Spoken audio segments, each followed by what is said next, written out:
साथ कम से कम 4 लड़के ऐसे मैं जानता हूँ जो कि सीडीएस एग्जाम है, इसमें सीडीएस के थ्रू क्या बनते हैं, लेफ्टिनेंट बनते हैं, पता होगा आपको, और एनडीए के थ्रू तो ही बनते हैं, 3 साल की ट्रेनिंग, फिर जाते हैं आईए में और फिर वो भी सेम पोस्ट में आते हैं। पर उनको जो आर्मी वालों ने टेस्ट लिया, वो टेस्ट लेके उन्होंने बता दिया कि आप बच्चे लोग, आप लोग सिलेक्ट हुए, आप लोग इसके लिए सुटेबल नहीं हो, पर आप हो सकता है इससे भी अच्छी चले जाओ। और उसमें से 2-3 लड़के, 4 लड़कों को मैं जानता हूँ। एक पंजाब का लड़का है इंदरवीर सिंह, इंदर बोलते थे हम लोग। 2-3 लड़के और हैं जो कि आगे जाके आईपीएस बनते। तो यदि आपने छोटे एग्जाम का इंटरव्यू निकाला हुआ है या कि फेल भी हुए उसमें, ये जरूरी नहीं कि आप दूसरे एग्जाम को नहीं निकाल सकते हैं, क्योंकि हर एग्जाम के लिए सुटेबिलिटी अलग होती है। जैसे आर्मी का जो इंटरव्यू होता है, उसकी तो ये विशेषता है कि यदि कोई व्यक्ति उस एग्जाम में एक बार पास नहीं होता है तो जनरली वो नहीं ही होता है, क्योंकि उनका 2-3 दिन तक चलता है। तो आप उस 3 दिन के 2-3 दिन के जो टेस्ट में अपनी पर्सनालिटी को छुपा नहीं पाते हैं। यहाँ तो आपका इंटरव्यू 20 मिनट से लेके 40 मिनट 50 मिनट तक चल सकता है। कई बार 10 मिनट में इंटरव्यू चलता है, और 10 मिनट चलने के बाद भी हो सकता है आपको बहुत अच्छे मार्क्स मिल जाए। और कई बार होता है कि आप 40-45 मिनट में इंटरव्यू चला, फिर भी आपको अच्छे मार्क्स नहीं मिलते हैं। तो आर्मी वाले में क्या होता है कि वो कुछ ऐसे हाइपोथेटिकल चीज़ें देते हैं, जैसे हमारे इंडियन फॉरेस्ट सर्विस में, मैं पता होगा आपको कि मैं इंडियन फॉरेस्ट सर्विस में हूँ, मैं यहाँ पे डीएफओ, मैं 2010 बैच का हूँ। हमारा 10 बैच है, उसके बाद हमारी ट्रेनिंग होती है, पहले 3 महीने 4 महीने फाउंडेशन कोर्स होता है, आईएएस आईपीएस फॉरेस्ट सर्विस का, फॉरेस्ट सर्विस का साथ में, फिर हम लोग अपने रिस्पेक्टिव अकेडमी में चले जाते हैं। तो जो मैं बता रहा था आर्मी का, उनका बड़ा टिपिकल प्रोसीजर है। जैसे क्या वो लिखते हैं वहाँ पे,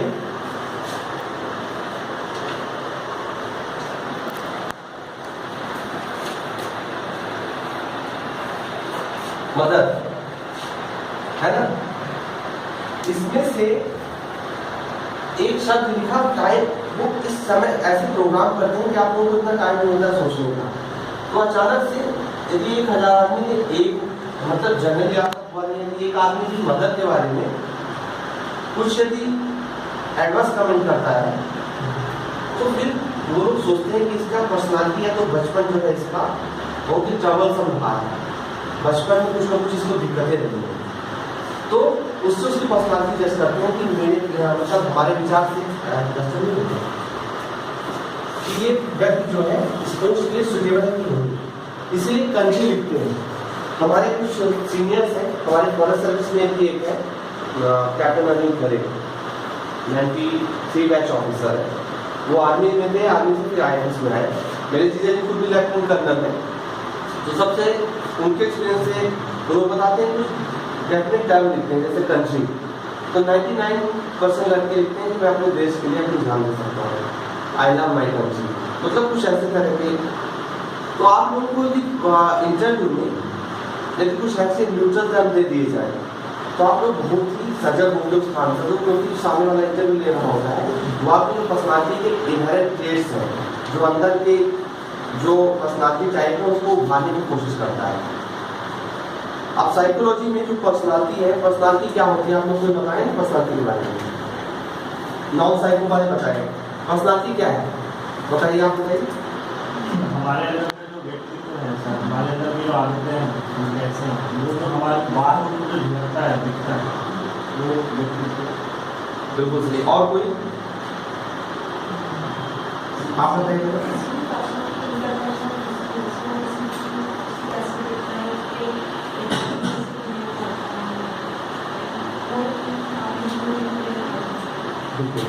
मैडम आप बताइए साइकोलॉजी।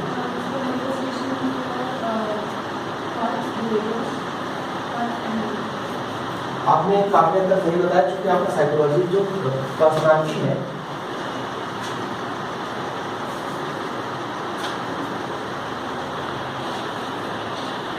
वो 3 आपके पास से मिलकर बना होता है। पहला होता है क्या,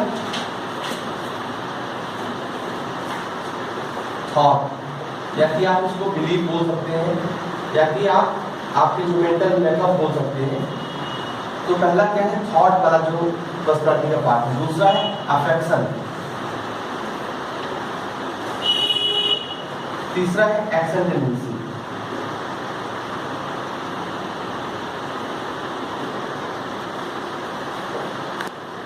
तो थॉट के बारे में मतलब आप लोग कोई बताएंगे थॉट का क्या मतलब है यहाँ पर, बताइए आप।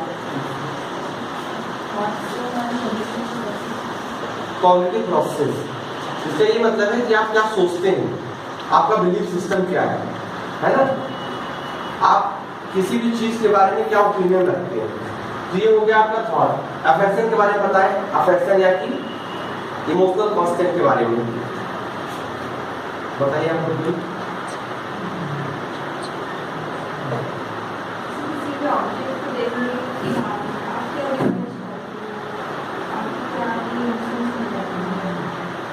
इमोशंस, जो आपने बात करी इमोशंस, तो साइकोलॉजी में जो पर्सनालिटी का जो दूसरा टाइप है वो है इमोशंस।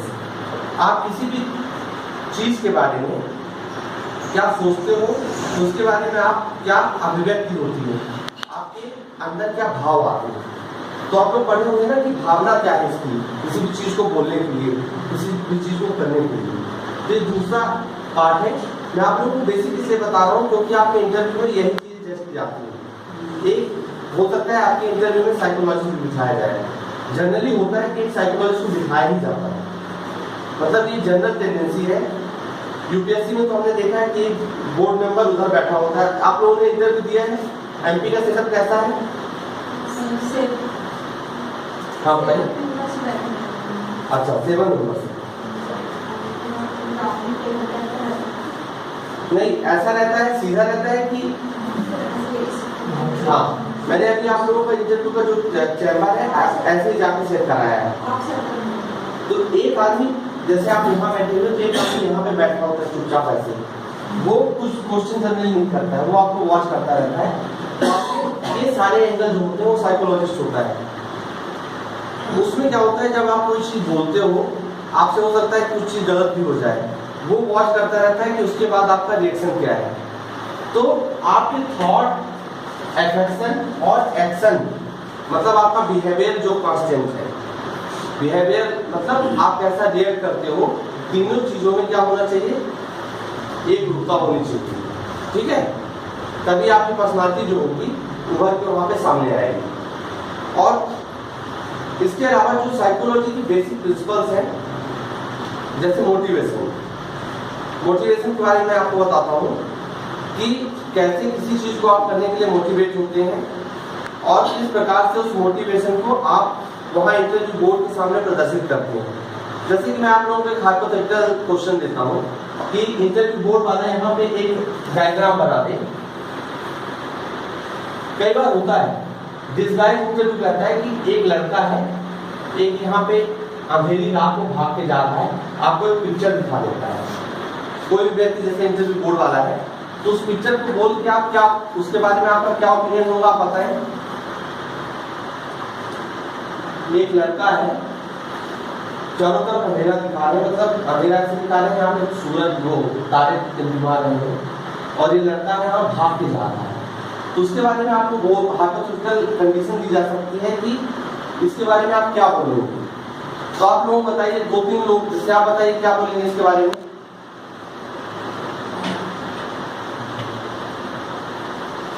बताइए। बिल्कुल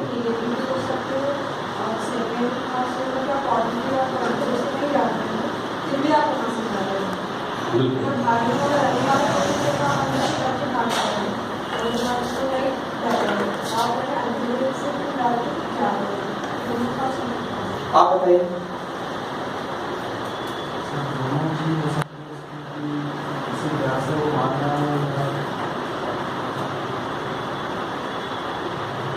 आप बताइए।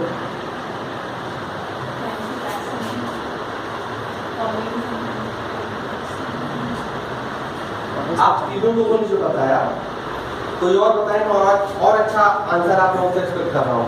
आप बताइए।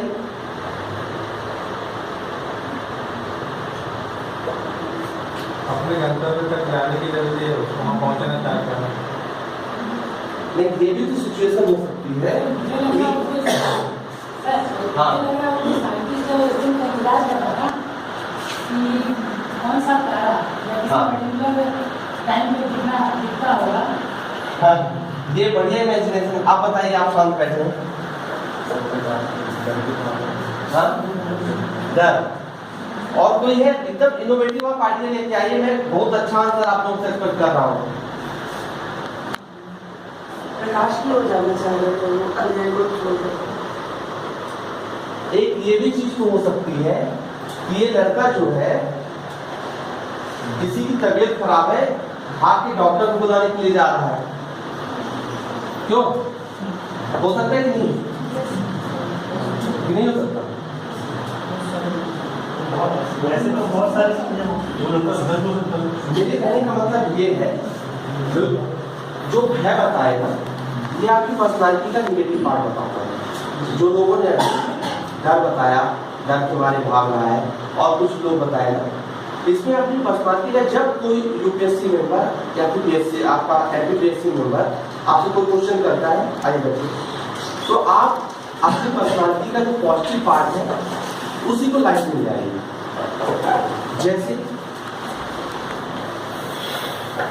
रिजर्वेशन के बारे में आपसे ओपिनियन मांग लिया जाता है, तो आप रिजर्वेशन के बारे में क्या बोलोगे? बताइए।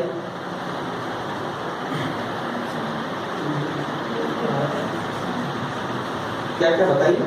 सर, आरक्षण उन लोगों को दिया जाता है जिनको आज के परिदृश्य में क्या आप भारत सरकार की रिजर्वेशन पॉलिसी का समर्थन करेंगे या नहीं?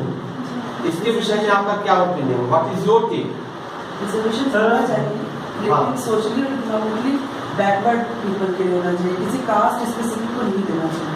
हाँ बताइए। सर, मुझे ऐसा लगता है कि रिजर्वेशन उन लोगों को मिलना चाहिए जो जनरली गवर्नमेंट ने पहले उन लोगों को दिया है, जो शोषित थे, पीड़ित थे, उनका शोषण हुआ है मतलब पुराने समय से। हाँ। पर आज रिजर्वेशन के साथ उन लोगों की स्थिति ठीक हुई है, और अभी मुझे लगता है कि जो लोग इकोनॉमिकल थोड़ा स्ट्रॉन्ग हो गए और जिनके पास जॉब है, तो उन्हें छोड़ के ऐसे लोगों को रिजर्वेशन मिलना चाहिए जो लोग अभी रिजर्वेशन की बिल्कुल उनको जरूरत है। एक चीज आप लोग ध्यान रखिए कि कभी भी जनरल गवर्नमेंट ओपिनियन से आप लोगों को इंटरव्यू में एटलीस्ट डिबेट नहीं होगा।